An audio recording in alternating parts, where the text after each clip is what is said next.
So what are we talking about? So I thought that today we would chat about and let our listeners hear an organic conversation of recapping 2025.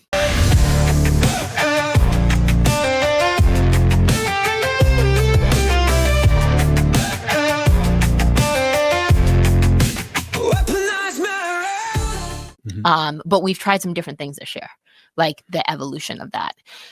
So like originally we started like in a group therapy, like when we started with Date Your Wife experience. And that was like late 2020, the year before, right? Yeah. And that's when we got exposed to Steven, who then became our therapist, and we started working with him one-on-one. Mm-hmm. And we worked with him pretty much weekly for a while, and then now bi-weekly. And then we graduated to bi-weekly, which has been awesome. And then I started last year working with a like individual one-on-one therapy for me. And then this year, I think last year we dabbled like in plant medicine. And then this year, that's been a huge thing, is that one of our targets that we shared was, starting to do work together. You called it originally, I remember it was on your targets as an intimacy retreat. I still want to do one of those. Yep. But I think that like, it's a great example of how like putting the cart before the horse. No. Yeah. Somewhat so, but it's like, even when I remember when you shared that with me on your target, and I almost like contracted, right? Because I was like, I feel like we have so much growth we need to do from an emotional, intimate level, but I didn't know how to explain that at that point. And one of the big themes, I am a huge person. If you listen to this, you probably have noticed this. I love like to look for patterns. And I find that patterns give you awareness for which to change, because you cannot change something if you are not aware of the story that you're stuck in. And it's really easy for when you're married, I think, to get stuck in your own stories, not only of the ones that you personally tell, but the ones that you have about your marriage. And one of the really big ahas that I had in the last couple weeks of therapy and work with the plant medicine has been how I was not able to articulate this last year, but I really felt like we were in survival mode in some aspects of our marriage. And the biggest survival mode aspect I really thought we were in was like from an emotional standpoint. Like I felt like I don't really know how to explain this any better, so I'm just going to say how I hear it. Is like we were at a place last year where we had done a lot of work. We had ripped a lot of Band-Aids off, but I was still not very comfortable with sharing how I really felt, afraid of your reaction about those feelings. And some of those things were like I felt a lot like the atmosphere of our home was very I don't want to say chaotic all the time, but it was very I walked on eggshells a lot. Like I didn't want to make you mad. I shared that if I felt like if I felt a feeling like of like, oh, I can't really share that with Ryan because he's going to turn it around on me, or he's going to take this personally. And I think that was a huge thing, is that I personally felt like one of the patterns was that we needed to really work on this year was undoing that survival mode, which I feel like in the last really 3 months, has finally come to the surface for us, where it's like you have started to see how important it is for you to be. And the word you chose was what? Do you remember? Yeah, equanimity. Equanimity, right? Which I didn't even know what that word meant. I had to ask. That's why I asked you the other day, is like, how do you define it? Because I ended up looking it up. Me define it. What's the actual definition of it? Yes. I can't make up a definition of something. No. But I wanted to ask like I asked you when you used that word, what like how did you define it, right? Remember?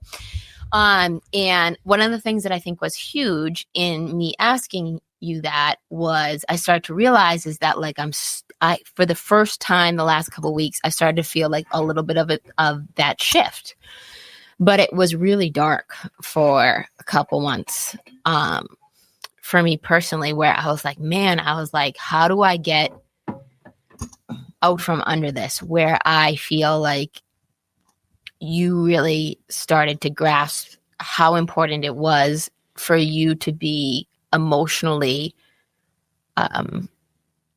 safe for me. And that was a huge theme that I've seen come up again and again this year. So you're saying that's something that worked for you this year? I think that was like the theme of the year, was like, how could we get not, when we say, like, even when bringing it back to the intimacy retreat, is like, we are doing an intimacy retreat right now. It's just not it's not a physical intimacy retreat. It's the emotional intimacy retreat we're on right now. But at the same time, the intimacy gets better when that emotional intimacy is there. Yeah. So, I mean, that was a lot of my work that I had to do. So what was some of the work you did this year that you found made a difference? A lot of it was like, I mean, my focus has been really being more available and being more present with you. Mm-hmm. How's that going? I don't know, you tell me. Well, I mean, I think there's awareness around it. I think there's still a lot of work to do on it. Okay. But I'll tell you from my perspective, because it was my word of equanimity and why I think that was so. How do I put this? So what I think changed in our marriage this year was me finally recognizing what it meant for you to feel safe, because in the past it was like, I don't really understand what you need to do for me to feel relaxed, for you to feel relaxed, because that was always your complaint. It's like, well, I'm not present when we have sex. I'm not present. Like I feel on edge. I feel like I'm worried all the time. I'm anxious. I'm thinking about all this shit. And it was like really easy to be like, well, it's just your ADD, or like, you know, I always thought like, okay, well, Kendra complained that she was doing so much, so I took a lot of things off your plate over time, like scaling you out of the business was a big move, and making sure that you had more freedom to do the things you wanted to do. Like I made sure that you got a new car that you wanted, and you were able to ride horses and have that fulfillment back in your life, so you felt like you had more joy. I made sure that I was pulling my weight when it came to like being with Lily and doing bedtime and doing like spending time with her. And, you know, all those things made a difference, but it still wasn't the ultimate solution of like, here's how Kendra's going to like settle into her femininity and experience the type of intimacy that I want for us, and that I hope you want for us too. And you say you do. And my story was always like, I'm going to do more things. I'm going to do more things and do more things. And like and the therapy with Steven helps. And I think it really helps both of us see like, hey, this is how you're saying and doing things in a way that could improve when it comes to your communication. Mm-hmm. Okay.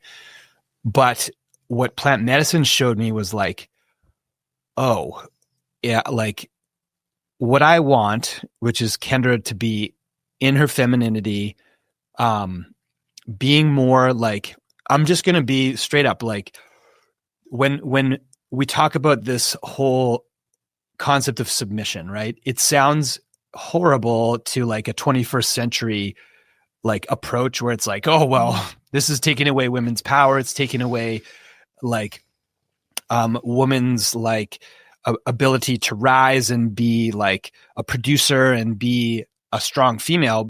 Things actually get better if I do that. I was like, oh, well, this is ultimately like the direction that we need to continue heading.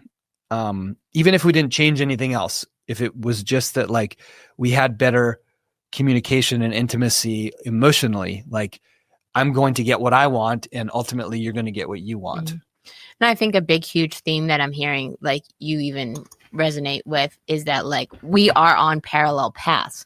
And one of the things that one of our mentors shared with us recently that I thought was really, really good. And this is part of my theme for 2026 that I know personally that I'm going to focus on is, he said, we were talking about slowing down and redefining slowing down. And I feel like slowing down is like redefining success, especially when you're an entrepreneur. Because to most entrepreneurs that are married, that have children, when they hear the word slow down, that is almost probably similar. Scary. It's very fear-based. Like that, because and this is, like I said, me speaking from my container right now, is that when I hear slow down, I mean, that means someone else is speeding up and they're going to pass me. Yeah. Well, that's a zero-sum game and attitude though. But we're talking about patterns of awareness like that I've noticed. Yeah, and I'm saying this is something that I've also noticed about myself in the last year, is that what this mentor said to me, he said, what if you need to slow down to let the miracles catch up to you? That's good. And I was like, oh God, I felt that one. And I think like I said, slowing down for me is something that I'm having to be constantly now looking at and redefining for myself. And that's what my year of 2026 is going to be about for me, is like, can you pause?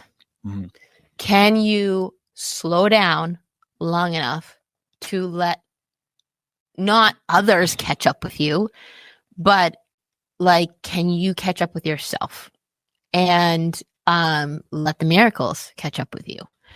And that really like hit me. And I was like, man, it's the same thing with marriage. Is like, I feel like it's constant, like you're, especially when you're in hustle mode, right? When you are an entrepreneur, when you do have kids, especially when they're younger, right? So they're more dependent on you. It's like new level, new devil, right? Like, it's like, as they start to get older, there's different challenges. Like, talk to a person with teenagers, they're going to tell you they have very different challenges than we do with toddlers, right? But they still have like stuff that's happening very, very quick. So what's the first question? For what do you need to let go of in your marriage? What do you need to let go in your marriage? I think that some of the stories that I feel like you keep me in the box in, which is a whole other episode. No. What is definitely when they come to physical intimacy. Okay, so what are that's one of them.